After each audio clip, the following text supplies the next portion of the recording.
So the month of February 2021, a few things have happened. I've become an ARC reviewer on NetGalley, which means that I now read advanced digital copies of books about to come out, and I receive them for free in return for an honest review. And if you've been following me for a while, you know that I read library books. I get books for free normally, so I have no financial incentive, and I have a high standard for literature. So unlike a lot of ARC reviewers who are slightly dishonest, give books high ratings so that they are more likely to be approved for more ARC reviews so they can keep reading for free, I've got a little patience for a book which I don't like. So I'm going to still be quite honest in these reviews, although of course you might not agree with my perspective. So the first book I read was Afrosurf. I know what you're thinking, this is nothing like I normally read. I saw this book in my cousin's room and it's just so amazingly made. It's just the construction value of this book is phenomenal. It's probably the best book I've seen, and I know it's not like a conventional book.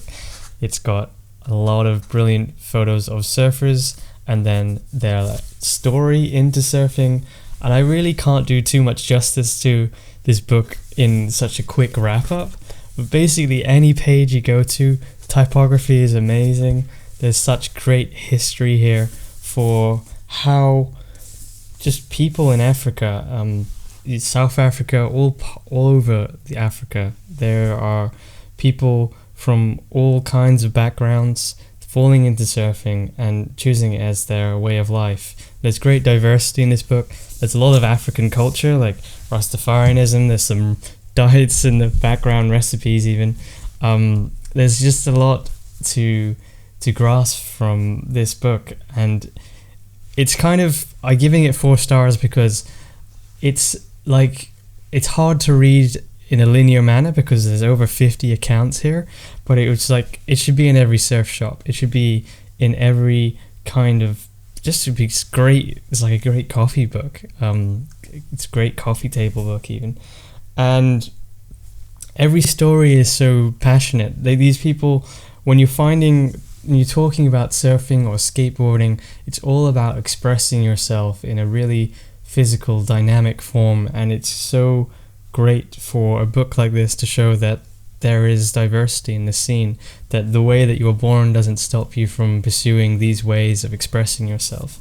And I think I can't fully relate, but on some levels, as someone who is colored, I find it sometimes hard to fit into scenes, art scenes. Sometimes there are scenes for anyone that someone might feel like they can't fit in because of where they come from or the way that they look. So books like this are fantastic on that level, but they're also just fantastic because it's about surfing, which is pretty cool. I mean, I come from a coastal town in England, so I can fully relate. This is a first edition. The real book is coming out in July, a hardback version, more like mass market. It's on Amazon, you can check it out. It's quite expensive, but once you see this book in person, like, it is honestly, like, the photography, the writing in it, the whole view of this book is so perfect. It's such a comprehensive view of a scene that just hasn't been acknowledged before. Important thing I should say is that surfing began in Africa, and it kind of shows here. There's lots of history about how surfing was something that was first done by African people. Now, the next book I read from my cousin was Trials of the State by Jonathan Sumption, and this is really me getting back to what's going on in England, because that's where I am now, and I have very little understanding of law and politics really in the modern day world.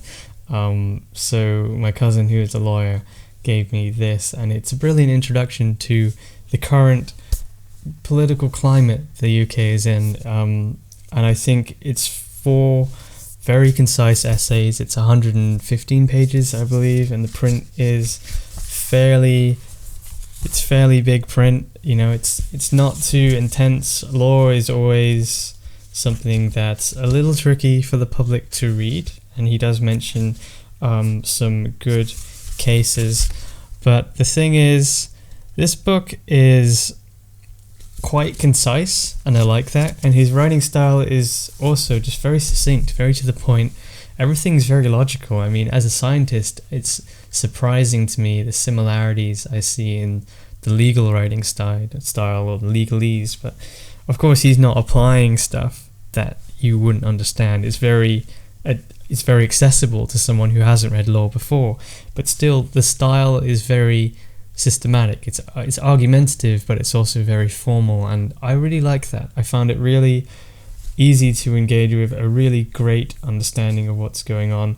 He's suggesting that there's a loss of politics defining what happens to the law, and the law is being written by lawyers, and he argues that law is only meant to be enacted by lawyers. Lawyers are only meant to draft what the public wants through a political reform, and he's suggesting that now it's in the hands of judges to do this, and we need to move back to politics.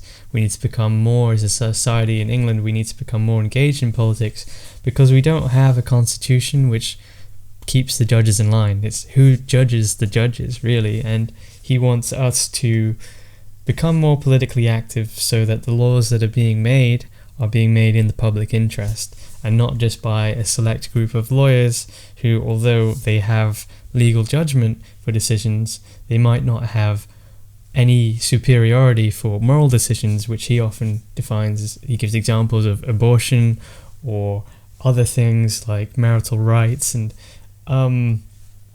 it's a very good understanding of this conflict that we have in society of trying to define behavior as right or wrong. It's kind of very it really gets to the struggle for democracy in the UK, and yeah, I think it's fantastic. I'd give it a 3-star because it's fantastic for anyone who wants to understand the role of just lawyers and of Parliament and the conflict between them in the UK and also in America.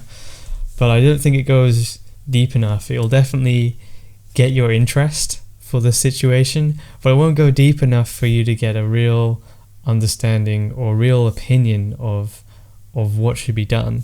It just suggests that we need to act and we need to really think about these things, but it doesn't really tell you how, and that's the reason I wouldn't give it more than that. It's also so succinct that I find it hard to give a 5-star to something so short, because it doesn't go into the depth that you need to really recommend something. When I give my 4 stars, really recommending it to a group, and I don't think I could, but I think almost anyone in the UK who wants a good understanding of the issues, of the general issues of legal issues and politics in the UK, it's an incredible read. He writes very well.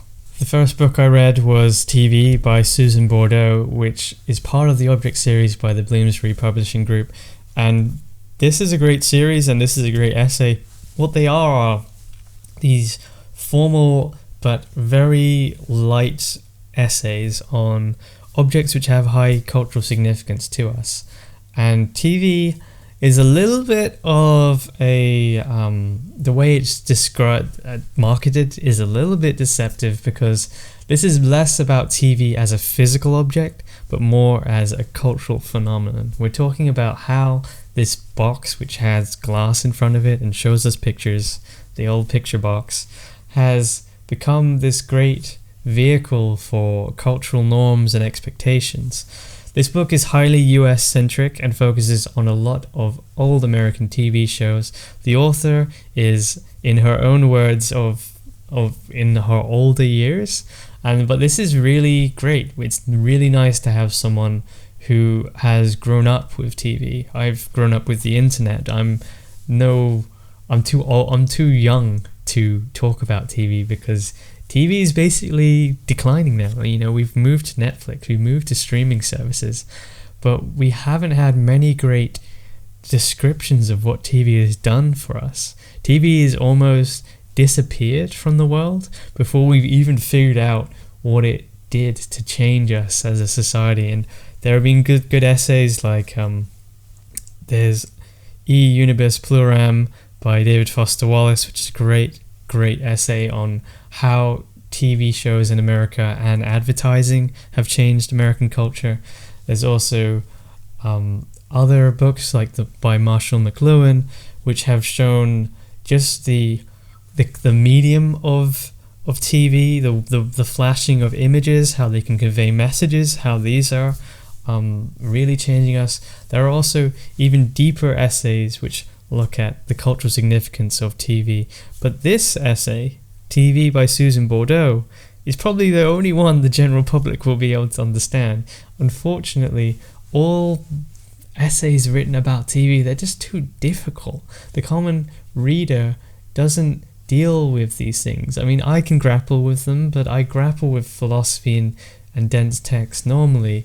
But the people that are really invested in TV normally don't read as much. And so, unfortunately, the essays that really talk about TV often aren't accessible to the people who would be most willing and most it would be most important for them to read, because they would have the most insight into how accurate those essays were. So yeah, this is a great essay. It does talk about feminism and politics a little more than I expected.